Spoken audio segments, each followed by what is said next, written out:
짐은 가벼울수록 좋다. 이기주의자는 자유를 원한다. 그들은 필요 없는 짐을 짊어지고 싶어 하지 않는다. 필요 없는 짐을 쌓아두는 모습은 일상에서 쉽게 볼 수 있다. 언젠가부터 우리에게는 물건을 간직하는 습관이 생겼다. 단지 소유하고 있다는 이유로 많은 것을 버리지 않고 쌓아둔다. 본능적으로 자신의 손에 들어온 것을 놓지 않으려는 것이다. 이때 인간은 인도의 원숭이들과 비슷한 행동 패턴을 보인다. 인도 사냥꾼들은 원숭이의 심리를 이용한 덫을 개발해냈다.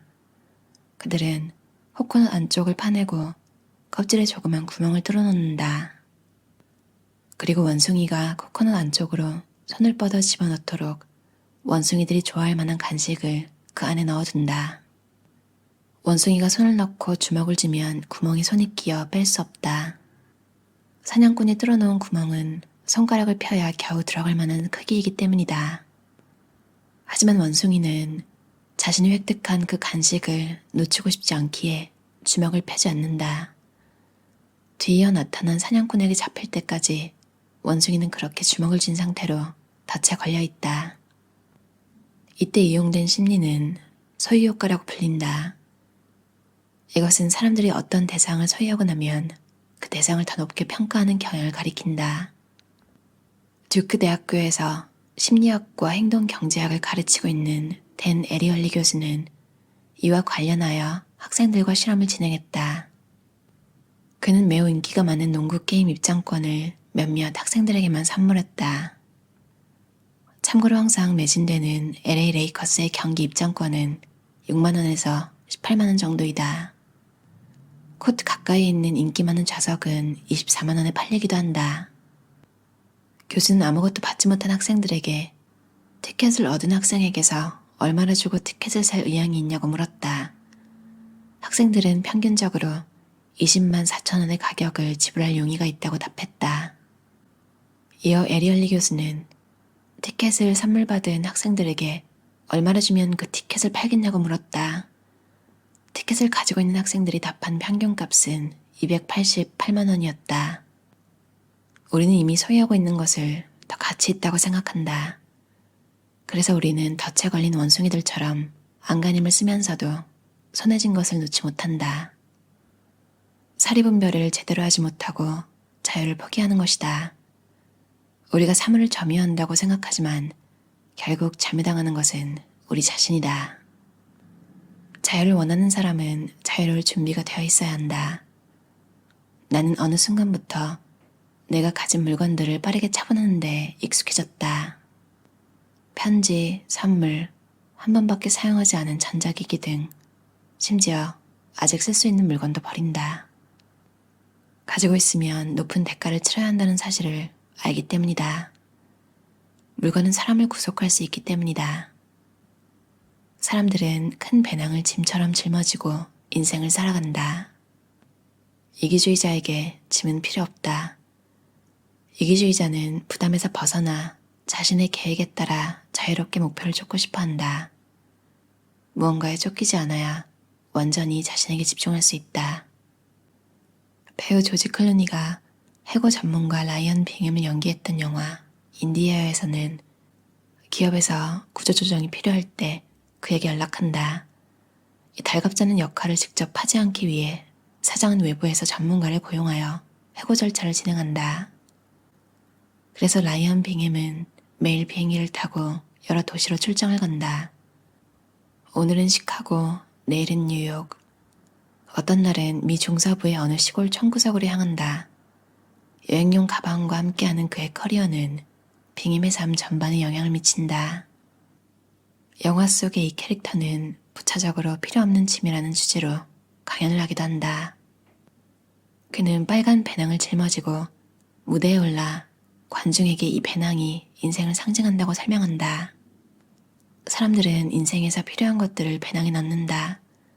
책, 텔레비전, 가구만 넣어도 배낭은 꽤 무거워진다.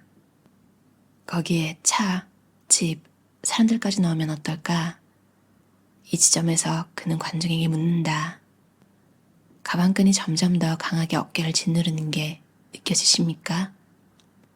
그 빨간 배낭은 우리가 얼마나 많은 사물에 의존하는지를 보여주는 좋은 비유다. 사물이 문제가 아니라 우리가 그것들을 놓치지 않으려고 하는 것이 문제다. 그 마음 때문에 우리의 배낭은 점점 더 무거워져서 달팽이 같은 느린 속도로 인생을 나아갈 수밖에 없다. 필요 없는 짐은 모두 우리가 들인 것이라 쉽게 놓지는 못할 것이다. 그에 대한 책임도 우리가 져야 한다. 짐의 부정적인 면까지 포용할지 아니면 내려놓기로 결정할지는 결국 우리의 몫이다. 은행에서 변경된 서비스 여건을 우편물로 보내왔는가? 그럼 파일에 넣어 어딘가에 보관하는 대신 그냥 한번 훑어보고 바로 쓰레기통에 버리자. 마음에 들지 않는 선물을 받았다면 팔거나 버리도록 하자. 핸드폰을 새로 샀다면 예전에 쓰던 건 폐기하자. 어쩌면 어떤 물건을 보며 언젠가 쓸 날이 있을지도 몰라 라고 생각할지도 모르겠다. 물론 그런 날이 올 수도 있지만 그 물건을 갖고 있는 것만으로도 높은 대가를 치러야 할 것이다. 언젠가 쓸지 몰라 버리지 않고 집에 두고 싶은 마음이 드는 물건은 수백 가지일 테니 말이다. 그러면 주변은 당신에게 필요하지 않은 물건들로 넘쳐나게 될 것이다. 이제는 쓰레기를 치워버리자. 차라리 그때그때 필요한 물건을 새로 사는 것이 혹시 모를 순간에 대비해서 물건을 20년씩 장롱에 묵혀두는 것보다 낫다. 어떤 사람은 서랍에 버리지 않는 사용설명서가 가득 차 있다. 보통은 고장난 지 오래된 전자기기의 설명서이다. 잘 작동되는 기기의 사용설명서까지 모두 함께 다 버리자. 요즘은 인터넷에서 설명서를 모두 다운받을 수 있다. 이렇게 하면 서랍에는 자리가 많이 남게 될 것이다. 나는 버릴 수 있는 모든 것들을 다 버린다. 그것이 유용하고 가치 있는 것이라도 마찬가지다. 갖고 있는 것만으로도 큰 대가를 치러야 하기 때문이다. 사람도 짐이 될 수 있다. 그들을 내 인생이 아닌 다른 곳으로 안내해주자. 내가 한 토크쇼에서 성공으로 가는 길에 회방을 놓았던 주변 사람들과 연락을 끊었다고 말하자 방청객까지 당황해야 하는 모습이었다. 너는 이 말에서 무엇이 그토록 잘못되었는지 전혀 모르겠다. 이것이야말로 자신의 뜻을 분명히 밝히고 그에 따라 행동하는 가장 이성적이고 합리적인 행동 아닌가? 나에게 이롭지 않은 사람이 무슨 소용이 있는가?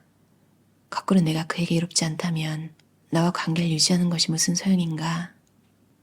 미국의 짐 론이라는 동기부여 코치가 했던 말이 있다. 당신과 가장 많은 시간을 보내는 5사람의 평균이 바로 당신이다. 당신과 가장 많은 시간을 보내는 이가 몇 사람인지는 잘 모르겠지만 중요한 것은 어떤 사람의 주변 인물들이 그 사람에게 대단히 큰 영향을 미친다는 것이다. 항상 알코올 중독자와 함께 시간을 보낸다면 자신도 언젠가는 술병에 손을 댈 것이다. 언제나 우울한 사람들과 같이 지낸다면 그 사람도 머지않아 세상을 잿빛으로 보게 될 것이다. 익명의 알코올 중독자들이라는 단체에서는 알코올 중독 치료를 위해 몇 가지 원칙을 제시한다. 그중 첫 번째는 지금 당장 유해한 환경에서 벗어나 모든 연락을 차단하는 것이다.